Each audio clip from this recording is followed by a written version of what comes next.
दोस्तों आज की क्लास में डिस्कस करेंगे प्रीपोजिशन के कुछ इंपॉर्टेंट सेंटेंस यानी प्रीपोजिशन का टेस्ट। आइए समझते हैं प्रीपोजिशन के बारे में।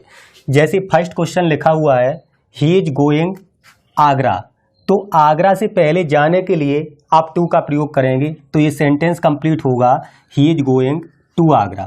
तो फर्स्ट सेंटेंस आपका कंप्लीट हुआ, वह आगरा जा रहा है, तो he is going to Agra. दूसरा सेंटेंस आई एम कमिंग, मैं आ रहा हूँ दिल्ली यानी दिल्ली से, मैं दिल्ली से आ रहा हूँ। तो इस सेंटेंस में आप फ्रॉम का प्रयोग करेंगे। किसी जगह से आने के लिए फ्रॉम का प्रयोग किया जाता है। तो I am coming from Delhi, मैं दिल्ली से आ रहा हूँ।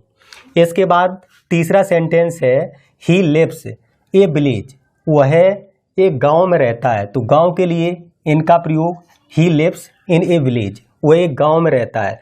यदि गांव का नेम होता तब हम एट का प्रयोग करते और सेंटेंस में आ जाए वह गांव में रहता है तो he lives in a village, ऐसे सेंटेंस कंप्लीट करेंगे।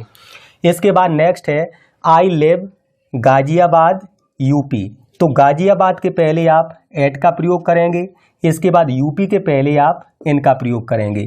तो I live at Ghaziabad in UP, मैं गाजियाबाद उत्तर प्रदेश में रहता हूँ। तो प्रॉपर स्थान के लिए सबसे पहले एट का प्रयोग किया और इसके बाद इनका प्रयोग किया। नेक्स्ट है the book is the table, यानी किताब मेज पर है, तो इस सेंटेंस में आप ऑन का प्रयोग करेंगे तो सेंटेंस बनेगा the book is on the table, यानी किताब मेज पर है। इसके बाद नेक्स्ट है सी इज सफरिंग फीवर, वह बुखार से पीड़ित है, तो इस सेंटेंस में आप फ्रॉम का प्रयोग करेंगे। सी इज सफरिंग फ्रॉम फीवर, वह बुखार से पीड़ित है, तो फ्रॉम का प्रयोग होगा। इसके बाद नेक्स्ट है द पेशेंट डाइड कैंसर, तो किसी रोग से कोई व्यक्ति मरता है तब हम ऑफ का प्रयोग करते हैं, तो इस सेंटेंस में ऑफ का प्रयोग होगा the patient died of cancer, यानी रोगी कैंसर से मर गया, तब हम ऑफ का प्रयोग करेंगे। इसके बाद नेक्स्ट है द कैट जंप्ड, यानी बिल्ली कूदी, द टेबल यानी मेज पर, तो हम अपॉन का प्रयोग करेंगे। गति के साथ कूदने के लिए किसी वस्तु पर तब अपॉन का प्रयोग करते हैं, तो the cat jumped upon the table, बिल्ली मेज पर कूदी।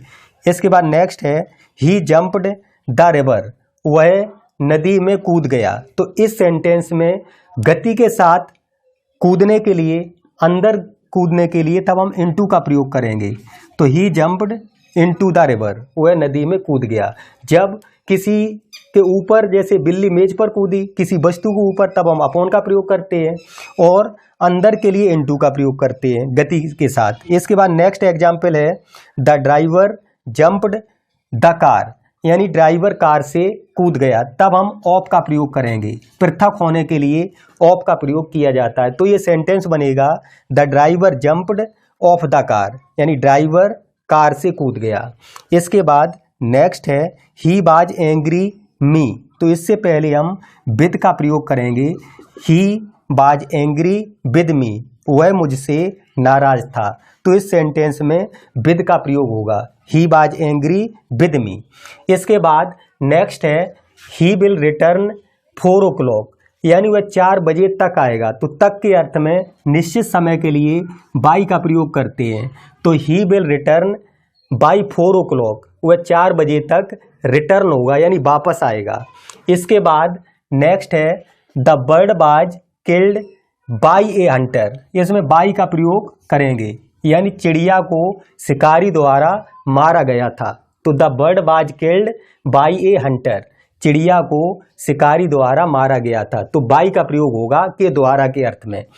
इसके बाद नेक्स्ट है hard work is the key to success, तो इसमें हम टू का प्रयोग करेंगे। वाक्य बनेगा कठिन परिश्रम सफलता की कुंजी है, तो hard work is the key to success, कठिन परिश्रम सफलता की कुंजी है, तो टू का प्रयोग होगा।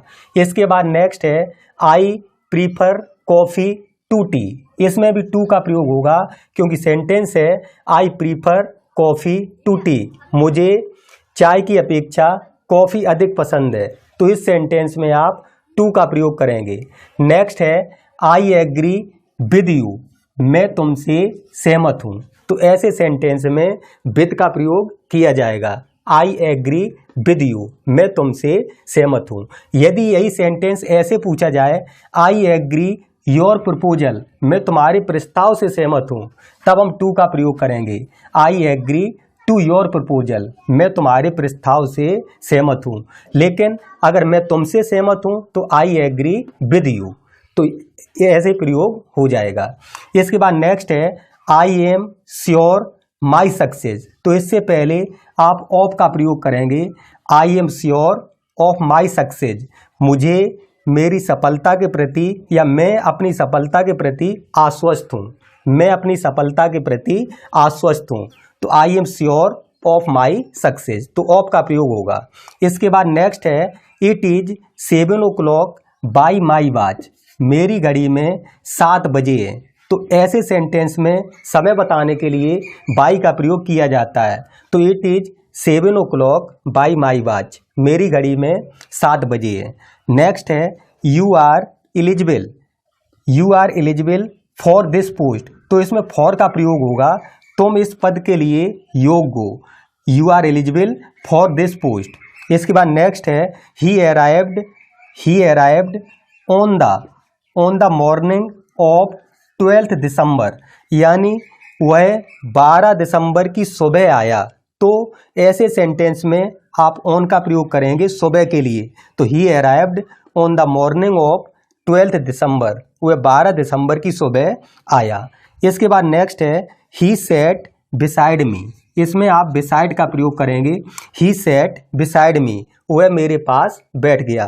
तो पास या समीप के लिए बिसाइड का प्रयोग किया जाता है। तो आज की क्लास में हमने देखे कुछ important sentence related to preposition.